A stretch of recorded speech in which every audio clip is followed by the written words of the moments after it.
Alhamdulillah, pada pagi hari ini kita masih diberikan kesempatan oleh Allah Subhanahu wa ta'ala untuk meraup kebaikan-kebaikan yang Allah sediakan bagi kita di pagi hari ini. Semoga kita senantiasa diberikan istiqamah dalam melakukan amal-amal soleh, dan kita ditutup hidup kita dengan husnul khatimah. Amin ya rabbal alamin. Kajian Kitabul Kabair, kitab yang merangkum dosa-dosa besar yang dikarang oleh Al-Imam Al-Zahabi, pada pagi hari ini sampai pada Al-Kabirah As-Sabi'ata Asyarah. Al-Kabirah As-Sabi'ata Asyarah, dosa besar yang ke-17. Dosa besar yang ke-17 yang ditulis Al-Imam Al-Zahabi dalam kitabnya ini berbicara tentang al-liwatu, tentang liwat. Kalimat ini menjadi populer karena kalimat ini adalah merupakan perbuatan yang dilakukan oleh kaum Nabi Lut. Belum pernah ada kaum-kaum sebelumnya yang melakukan perbuatan liwat ini, sehingga kata liwat berasal dari kata Lut, Nabi Lut. Yang dimaksud adalah perbuatan yang dilakukan oleh seorang laki-laki kepada laki-laki yang lainnya dalam rangka untuk mengumbar nafsunya, memuaskan gejolaknya. Maka liwat sampai pada level dosa yang besar dan mendapatkan hukuman di dunia adalah ketika seorang laki-laki, mohon maaf ini harus dijelaskan secara gamblang, memasukkan kemaluannya kepada dubur laki-laki yang lain. Sama dengan zina, disebut dengan zina apabila ada hubungan laki-laki dan perempuan di luar nikah yang tidak diikat oleh nikah atau ma malakat aimanukum, hubungan antara laki-laki dan perempuan dengan akad perbudakan, dengan memasukkan kemaluan laki-laki kepada perempuan, baru disebut zina.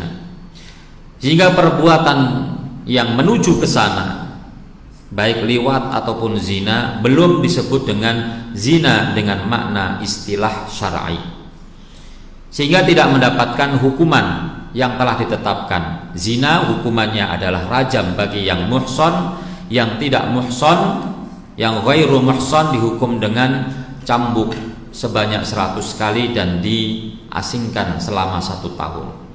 Demikian pula liwat, hukumannya apa? Hukumannya nanti disebutkan, hukumannya adalah mati. Juga sampai pada level seperti itu, dengan hukuman seperti itu apabila terjadi perbuatan sampai pada memasukkan kemaluan. Sebelum itu atau di luar itu, maka belum disebut dengan liwat secara hakiki, tapi baru muqaddimah menuju kepada liwat. Sama dengan zina, kalau belum sampai pada memasukkan, ya kan, ada al-ilaj, memasukkan, maka belum disebut dengan zina, baru muqaddimah menuju pada zina. Walaupun dosanya sudah sampai pada derajat dosa besar, tetapi kalau sampai pada dihukum, diberikan had, maka harus ada perbuatan yang tadi disebutkan. Kemudian ada istilah yang lain sebelum kita membahas tentang hukumannya.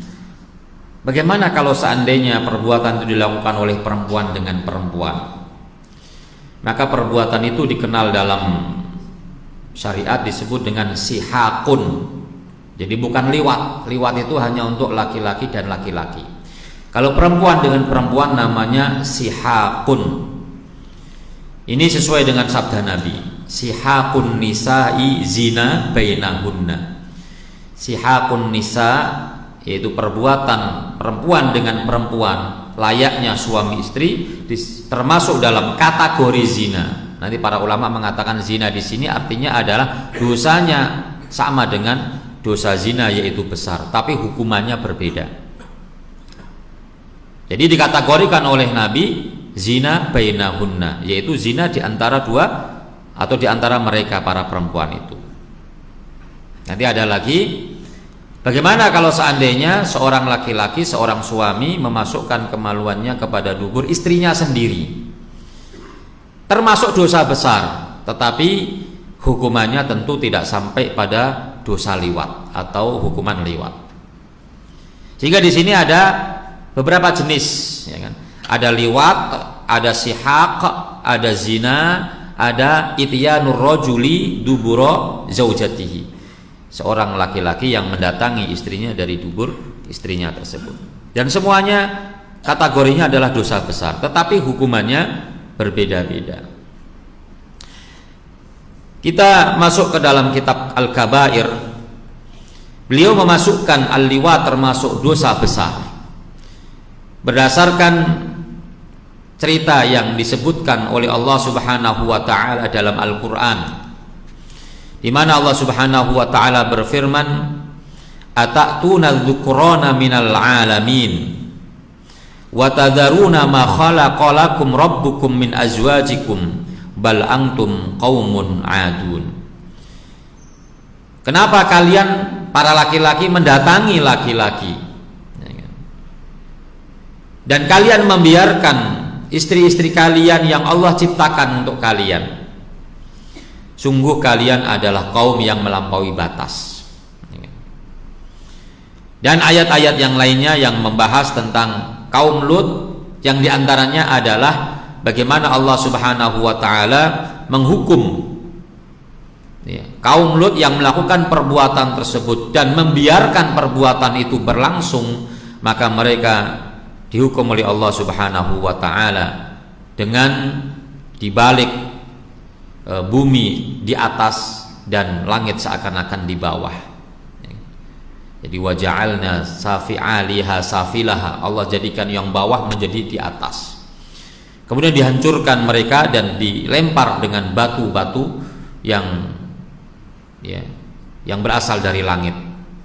Maka ini membuktikan bahwa ketika azab Allah Subhanahu wa taala diturunkan kepada satu kaum atas perbuatan yang mereka lakukan, maka perbuatan mereka ini adalah perbuatan dosa besar.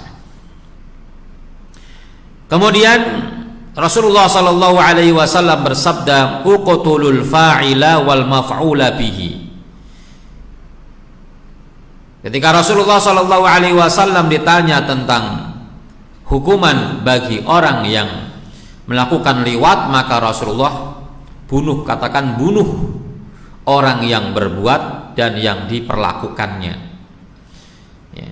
Jadi pelaku artinya yang memasukkan dengan yang dimasukkan itu dua-duanya uqtulu, kata Rasulullah, dibunuh dua-duanya. Ya. Tentu kecuali ada paksaan di situ. Disebutkan di situ, hukuman ini tidak terjadi, hukuman ini tidak akan dilaksanakan kalau ada unsur paksaan. Karena kata Rasulullah, rufi'al qalamu an thalathin, pencatat amal perbuatan itu diangkat dari 3 orang, dan diantaranya adalah mastukrihu alaihi, perbuatan yang dipaksakan, ada ancaman, kalau tidak mau melakukan akan dibunuh, kalau tidak melakukan akan disiksa, dan seterusnya. Maka ancaman-ancaman itu bisa melepaskan seseorang dari sebuah perbuatan dosa. Karena perbuatan dosa itu akan dianggap dosa kalau dilakukan sesuai ikhtiarnya, sesuai pilihannya. Ketika tidak memiliki pilihan karena satu ancaman, maka perbuatan itu tidak dianggap sebagai perbuatan yang dosa. Kemudian yang kedua adalah kalau itu dilakukan kepada orang yang belum baligh. Dalilnya sama, yaitu rufi'al qalamu an thalathin, Pencatat amal perbuatan itu diangkat dari 3 orang, dan diantaranya adalah ansobiyin hatta yahtalim, dari seorang anak sampai dia bermimpi, artinya sudah balik. Jadi bukan hanya fa'il saja yang dibunuh, maf'ul bihi, orang yang diperlakukan sebagai objek itu juga dibunuh, kata Rasulullah. Sanadnya hasan. Juga dalam hadis yang lainnya Rasulullah mengatakan, la'anallahu man amila amala qaumi lutin. Allah Subhanahu wa taala melaknat dari orang atau melaknat orang yang melakukan perbuatan seperti perbuatannya kaum Lut. Ketika Rasulullah melaknat menggunakan kata la'anallah, Allah melaknat, maka ini menjadi salah satu ciri daripada dosa besar. Semua perbuatan yang dilaknat oleh Allah atau Rasulnya, maka perbuatan itu dikategorikan sebagai dosa besar. Ini definisi di antara definisi dosa besar. Kemudian para ulama dan para sahabat bersepakat bahwa apabila seseorang melakukan perbuatan liwat, baik subjeknya maupun objeknya, bukan dalam keadaan terpaksa, maka para ulama bersepakat mereka dibunuh. Mereka dibunuh. Yang menjadi perbedaan di antara para ulama adalah tariqatu qatlihi, cara membunuhnya seperti apa. Di dalam kitab Al-Kabair ini ada pendapat yang dikutip dari Ibnu Abbas. Ini pandangan Ibnu Abbas, pandangan pribadi Ibnu Abbas, yang kemudian berbeda dengan sahabat yang lainnya. Bunuh, na'am, bunuh, tetapi caranya bagaimana? Ini para ulama, para sahabat berbeda pendapat. Ibnu Abbas mengatakan, yungdor a'la bina'in fil qaryah fayulqa minhu thumma yutba'u bil hijarah.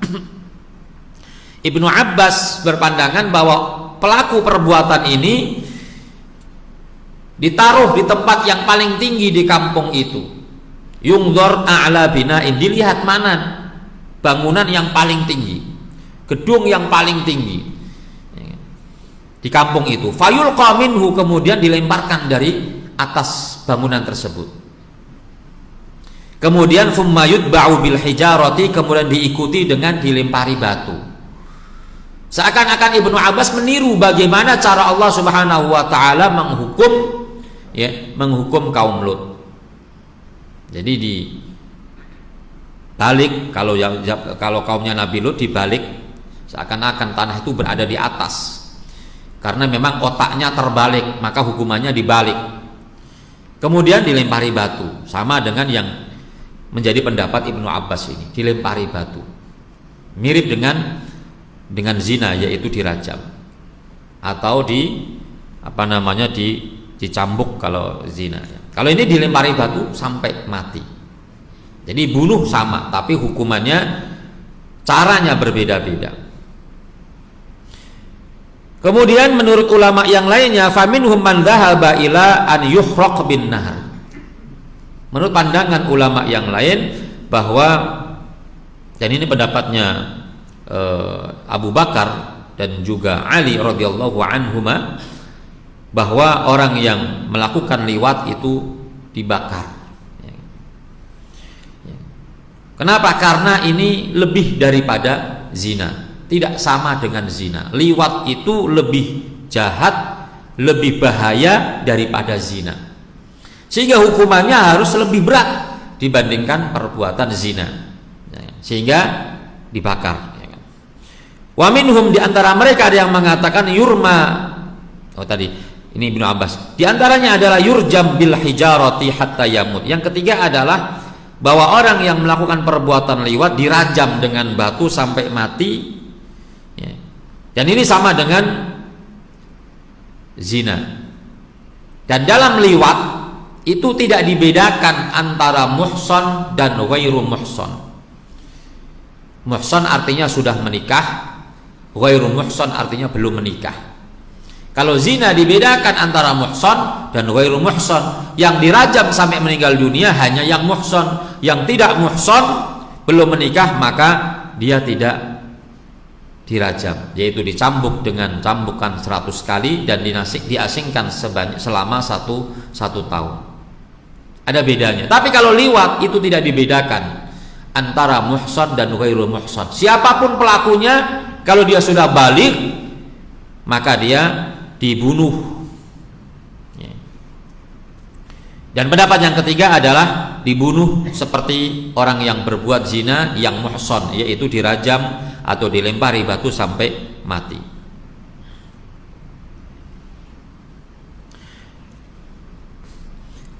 Kemudian itu menurut jumhurul ulama.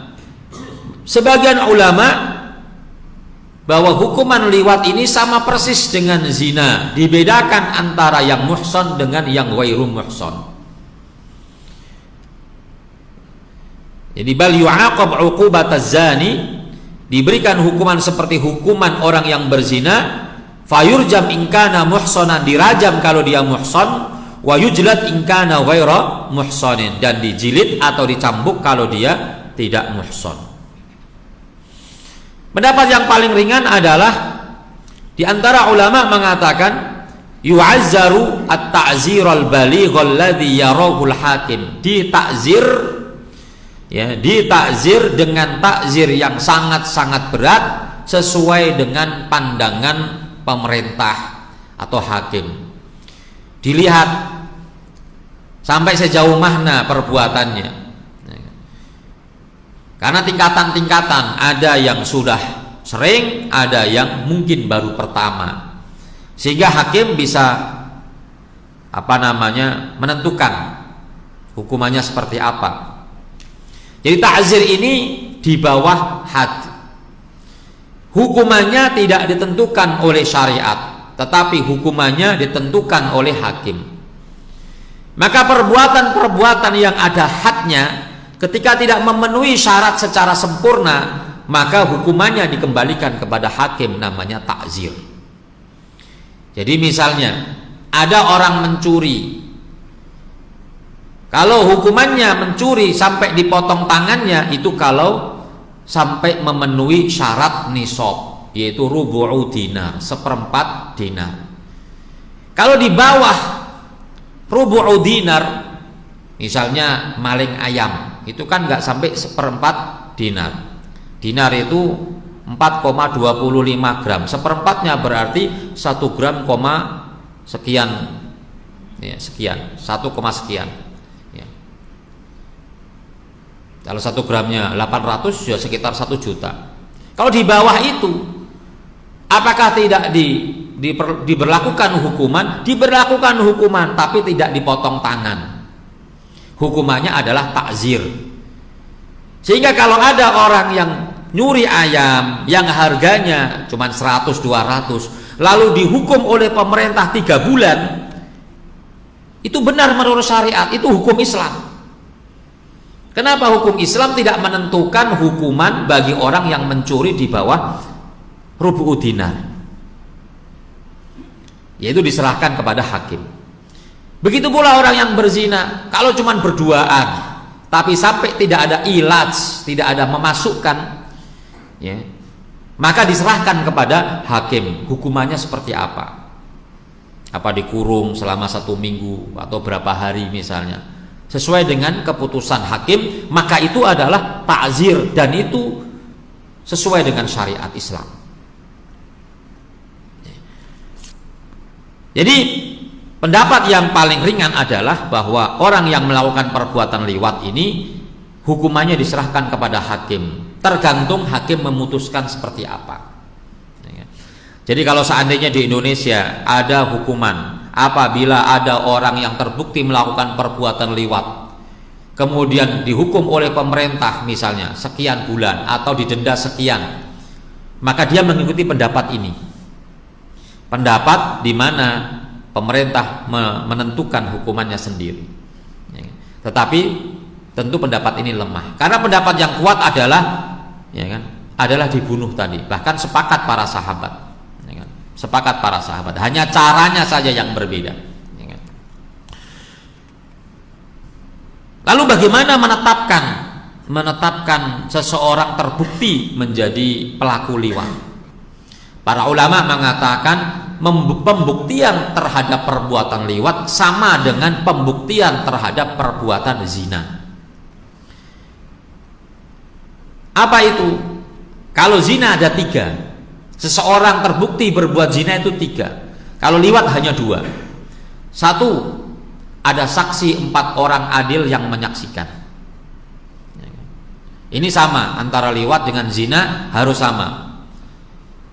Kalau ada orang yang bersaksi 4 orang, kemudian ada 1 orang yang mundur dari persaksiannya, atau beberapa orang yang mundur dari persaksiannya, atau tidak memenuhi syarat persaksian, maka tidak bisa dibuktikan bahwa dia pelaku liwat.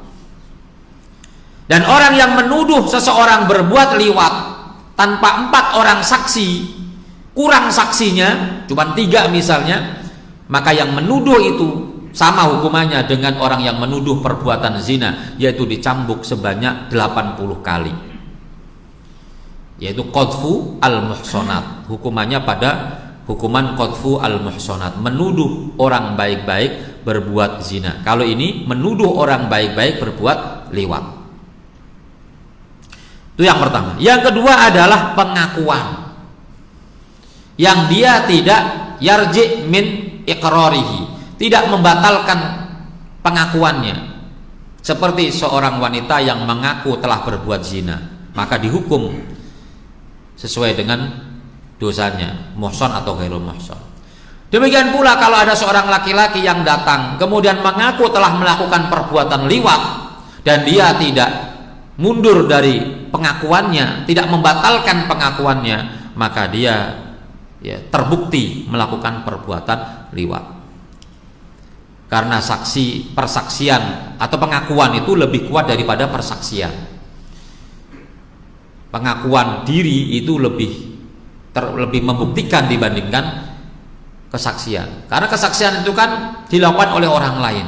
Tapi kalau pengakuan itu dia sendiri yang bersaksi atas dirinya, dan seseorang tentu tidak ingin menjerumuskan dirinya akan dihukum, dibunuh, dirajam ataupun hukuman yang lainnya dengan pengakuannya. Tentu tidak mau kalau seandainya kemudian dia menceburkan dirinya pada kecelakaan atau bahaya. Sehingga pengakuannya itu pasti dibenarkan. Nah, yang ketiga, kalau zina ada yang ketiga, yaitu apabila seorang wanita hamil dan tidak memiliki suami, atau suaminya pergi minimal 6 bulan, nggak pernah ketemu sama suaminya 6 bulan, tiba-tiba hamil, karena paling cepat seseorang itu melahirkan itu minimal paling cepat itu adalah 6 bulan. Tiba-tiba hamil, maka siapa yang kemudian menghamilinya? Tentu suaminya tidak melakukannya karena tidak ada, sehingga dia terbukti menjadi pelaku zina. Kalau liwat kan nggak ada hamil, sehingga nggak ada untuk membuktikan seseorang melakukan perbuatan liwat, tidak ada poin yang ketiga. Nah, ini tentang liwat dan hukumannya. Kemudian Bapak Ibu sekalian yang dirahmati oleh Allah Subhanahu wa taala,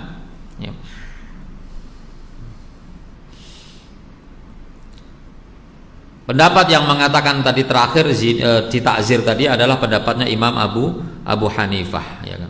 Imam Abu Hanifah. Kemudian Al-Imam Adz-Dzahabi menyebutkan selanjutnya sebuah hadis dari Rasulullah sallallahu alaihi wasallam,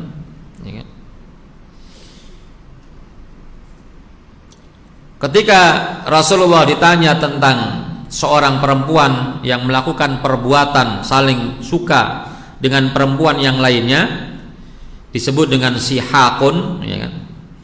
Maka Rasulullah mengatakan sihakun nisa'i zina bainahunna, bahwa sihak, perbuatan perempuan dengan perempuan yang lainnya, itu termasuk kategori zina di antara mereka. Sebagian ulama ada yang meriwayatkan bahwa sebenarnya Sihakun nisa ini di zaman Nabi Lut itu sudah ada dan berlangsung selama 40 tahun sebelum liwat. Jadi didahului oleh sihak, perempuan suka dengan perempuan, berlangsung selama 40 tahun. Kemudian muncullah penyakit yang baru, yaitu liwat, dan liwat itu menjadi sebab turunnya azab dari Allah Subhanahu wa taala. Sementara sihak tidak menjadi penyebab turunnya azab Allah Subhanahu wa taala. Sehingga hukuman sihak dengan liwat itu berbeda. Ya. Hukumannya berbeda. Dan Rasulullah Shallallahu Alaihi Wasallam tidak menyebutkan hukuman untuk sihak. Beliau hanya menyebutkan zina. Dan para ulama mengatakan bahwa penyebutan zina oleh Rasulullah Shallallahu Alaihi Wasallam terhadap seorang wanita yang menyukai perempuan yang lainnya itu adalah hanya pada posisi dosa besar. Artinya orang yang suka perempuan dengan perempuan yang lainnya itu termasuk dosa besar, tetapi tidak masuk dalam kategori hukumannya sama. Tidak kemudian hukumannya sama persis. Ya. Hukumannya tidak seperti zina yang muhson dirajam, yang ghairu muhson dicambuk dan diasingkan 1 tahun. Bapak Ibu sekalian yang dirahmati oleh Allah Subhanahu wa taala, apa hukuman bagi orang yang melakukan sihak? Di dunia orang yang melakukan sihak adalah ta'zir. Dan ta'zir ini dilakukan oleh hakim atau qadhi sesuai dengan pandangannya, dan antara satu orang dengan orang yang lainnya berbeda sesuai dengan tingkatan perbuatannya. Maka orang seperti ini selain ditakzir oleh hakim, maka ia diperintahkan untuk bertaubat kepada Allah Subhanahu wa taala seperti dosa-dosa besar yang lainnya. Al-Imam Ibnul Hammam Al-Hanafi mengatakan, "Idza atat imra'atun imra'atan ukhra fa innahuma yu'azzarani lidzalika." Kalau ada seorang wanita mendatangi perempuan yang lainnya, maka keduanya ditakzir karena perbuatan itu. Ibnu Abdul Bar mengatakan, "Alal mar'ataini idza thabata 'alaihi masihaq." Bagi dua orang perempuan yang terbukti melakukan perbuatan sihak, maka hukumannya adalah al-adabul muji' wat tashrid, yaitu dia diadab. Diadab itu artinya dididik, ya kan? Dita'zir dengan ta'zir yang membuat dia menyesal, yang membuat dia tidak mau melakukan perbuatan itu lagi.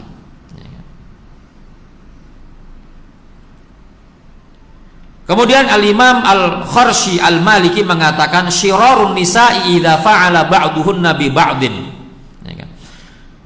Seburuk-buruk wanita adalah ketika dia melakukan perbuatan dengan sesama jenis. Wa inna ma fi hadzal fi'li al-adabu. Perbuatan ini hukumannya adalah al-adabu, yaitu dihukum. Bijtihadil imam, sesuai dengan istihad pemimpin. Dalil yang menunjukkan keharaman perbuatan ini adalah firman Allah Subhanahu wa taala, walladzina hum li furujihim hafizun. Bahwa orang-orang beriman itu harus menjaga kemaluannya. Sehingga wanita yang mendatangi wanita yang lainnya itu tidak termasuk orang yang bisa menjaga kemaluannya. Kenapa hukumannya berbeda? Para ulama mengatakan hukumannya berbeda karena kalau perempuan dengan perempuan itu tidak ada ilaj, tidak ada sesuatu yang dimasukkan dari kemaluannya. Itu alasannya.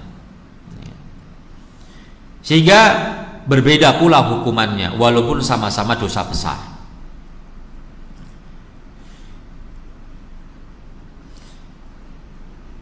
Sementara amma uqubatul akhirah, hukuman di akhirat, Maka di akhirat hukumannya dijelaskan oleh Quran dan hadis, termasuk hukuman-hukuman yang berlaku pada dosa-dosa besar yang lainnya, yaitu firman Allah Subhanahu wa taala, in tajtanibu kaba'ira ma tunhauna anhu nukaffir ankum sayyi'atikum wa nudkhilkum mudkhalan karima. Jika kalian bisa menjauhi perbuatan-perbuatan dosa besar yang dilarang, maka kami akan ampuni dosa-dosa kalian, kami masukkan tempat yang mulia.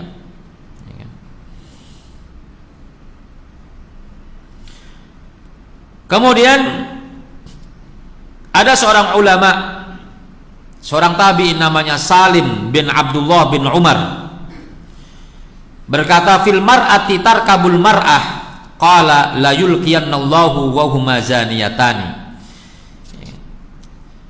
Ketika ditanya tentang seorang perempuan tarkabul mar'ah, yang naik ke perempuan yang lainnya, dia mengatakan Allah Subhanahu wa taala akan melemparkan ia ke dalam neraka dan ia dianggap sebagai orang yang berzina.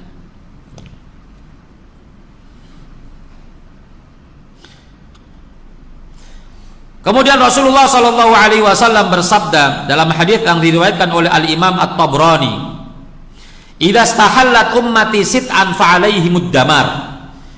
Kalau umatku melakukan atau menghalalkan 6 hal, maka akan terjadi kehancuran pada diri mereka. 6 hal yang dihalalkan, dilakukan oleh umatku, maka mereka akan hancur.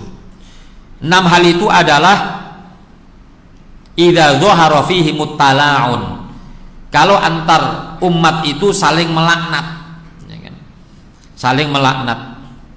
Laknat itu artinya menjauhkan seseorang dari rahmat Allah. Yang kedua, wasyaribu al-khumur, ketika mereka minum khamr. Yang ketiga, walabisu al-harir, ketika mereka memakai pakaian sutra, yaitu laki-laki yang memakai pakaian sutra bukan dalam keadaan sakit, karena kalau dalam keadaan gatal-gatal kemudian pakai sutra, kalau pakai pakaian yang lainnya itu merasa tersiksa sehingga harus pakai pakaian yang halus berupa sutra, maka tidak mengapa seorang laki-laki pakai sutra kalau dia sakit gatal-gatal. Yang keempat adalah wattakhadhu al-qiyan, yaitu mereka apa tadi mananya ini,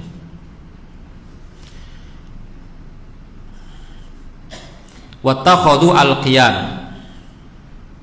saya lupa maknanya ini, nanti saya cari dulu ya.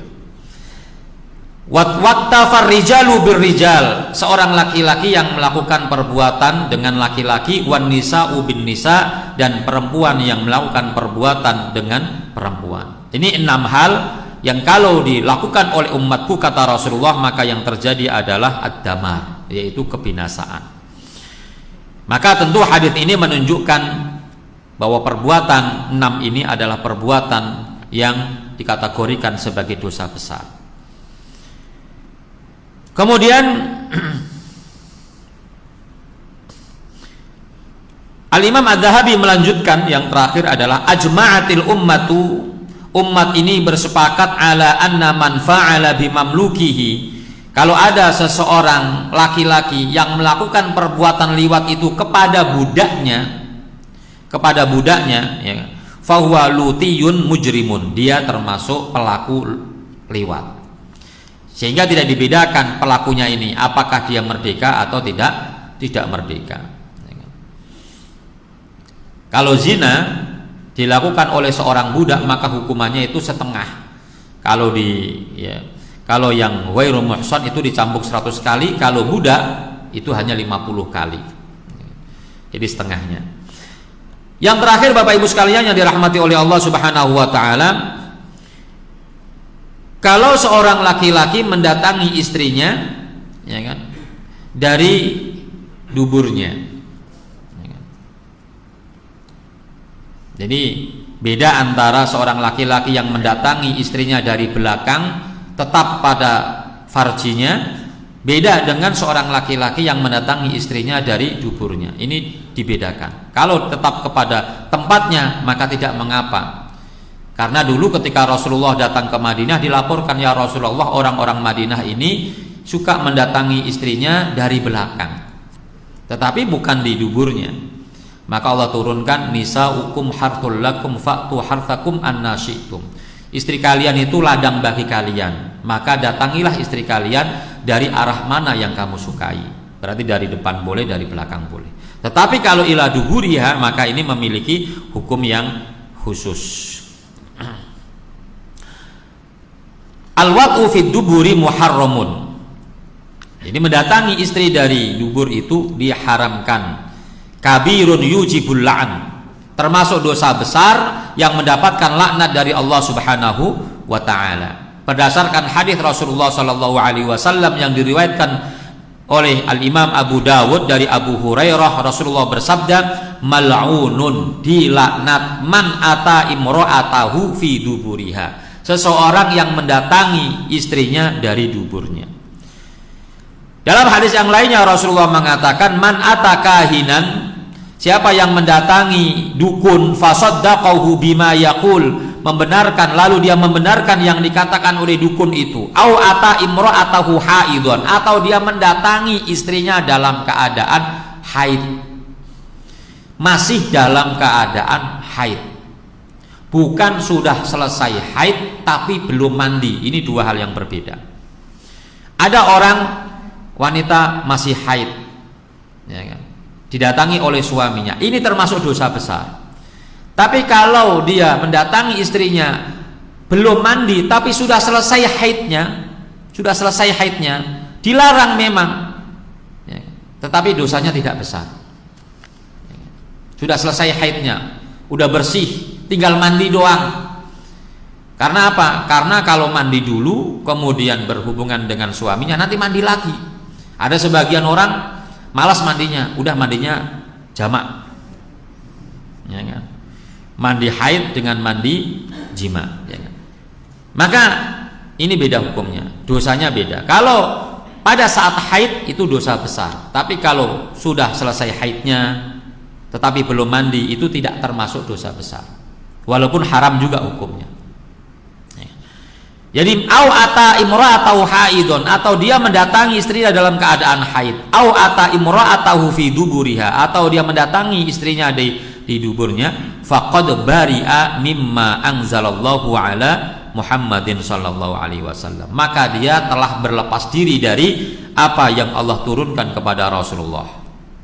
Ancaman ini menunjukkan bahwa perbuatan-perbuatan ini adalah termasuk dosa besar. Berlepas diri artinya yang nggak ada kaitannya dengan Quran, ya, tidak beriman kepada Quran. Maka ini ancaman dari Rasulullah. Hadis ini sahih, disahihkan oleh Al-Imam Al-Albani, diriwayatkan Abu Dawud. Kemudian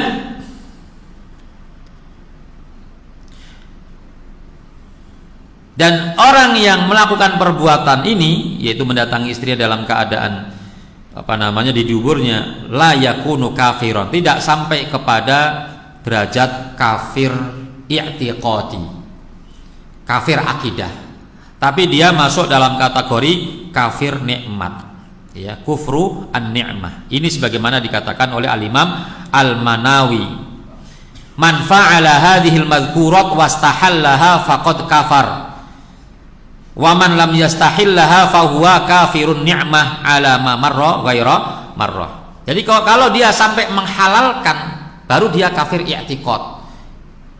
Menghalalkan artinya ini kan haram, tetapi kemudian dia bilang, yo ini halal, maka dia kafir i'tiqad. Kalau kita lihat kitab-kitab Imam Syafi'i, di antara yang menyebabkan seseorang itu murtad keluar dari Islam adalah kalau dia menghalalkan sesuatu yang disepakati keharamannya atau mengharamkan sesuatu yang disepakati kehalalannya. Jadi semua ulama bersepakat zina itu haram, lalu ada orang bilang ini adalah halal, maka dia kafir. Sama dengan kalau ada orang yang mengatakan sholat itu tidak wajib, maka dia kafir, karena dia tidak mengerjakan sholat juhudan, ya, menentang kewajiban sholat. Tetapi kalau dia melakukannya lam yastahillaha, tidak menghalalkannya, tetap menganggap ini adalah haram, termasuk dosa, maka dia tidak kafir. Kalau seandainya disebut dengan kafir adalah kafirun ni'mah, yaitu kafir nikmat. Jadi bukan laisal murad haqiqatul kufri, bukan yang dimaksud adalah hakikat kafir yang sebenarnya. Oleh karenanya orang yang melakukan perbuatan ini, suami yang mendatangi istrinya dari duburnya, maka dia harus bertaubat. Harus bertaubat. Hadirin ma'asyiral muslimin hafidhakumullah. Nah, inilah kajian kita pada pagi hari ini ya, mudah-mudahan ini menjadi salah satu wawasan bagi kita, pengetahuan bagi kita ya. Sehingga tentu ketika kita sudah mengetahui maka kita harus berhati-hati, terutama kepada orang-orang zaman sekarang di mana liwat ini dianggap sebagai sesuatu model di era sekarang ini. Bahkan menurut berita di Bekasi ini sudah ada kelompok-kelompok ya, sudah ada grupnya, sudah ada kelompoknya, sudah banyak para pelakunya. Maka kita harus menjaga istri kita, anak kita dan saudara-saudara kita dari perbuatan-perbuatan yang mendatangkan laknat dari Allah Subhanahu wa taala. Aku qouli hadza astaghfirullah li wa lakum. Wassalamualaikum warahmatullahi wabarakatuh. Baik, silakan barangkali ada yang mau ditanyakan.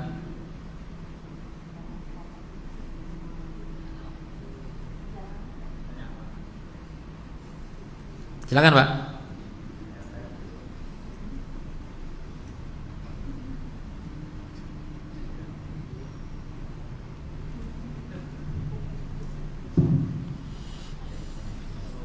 Kalau menurut hukum kesaksian wanita itu separuh dari laki-laki. Kalau terus ada zina harus 4 saksi laki-laki, kalau wanita harus dapat. Zaman sekarang kan baju-baju ingin apa sutra mas? Ya termasuk ini. Iya. Ya, pertama, iya kesaksian laki perempuan itu separuh dari kesaksian laki-laki. Ya, kalau yang menyaksikan ya perempuan ya dianggap setengahnya, sehingga harus ditambah, ya kan? 8 berarti, ya kan? Itu ya. Sebagaimana disebutkan dalam surah Al-Baqarah 282 terkait dengan persaksian perempuan, fatudzakiru ihdahuma al-ukhra.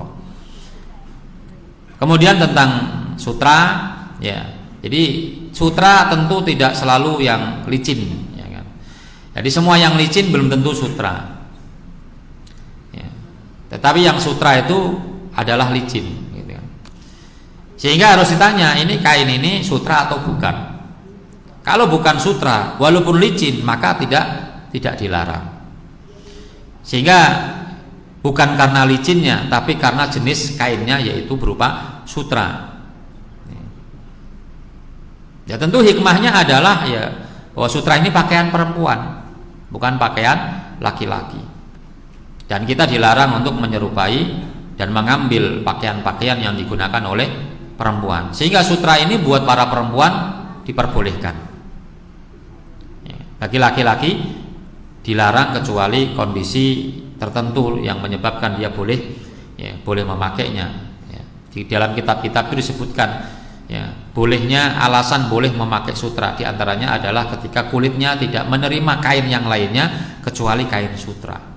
Ya, gitu Pak ya. Ada lagi Pak?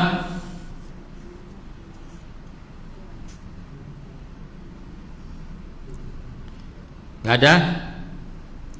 Kita cukupkan sekian ya. Nggak ada Ustaz.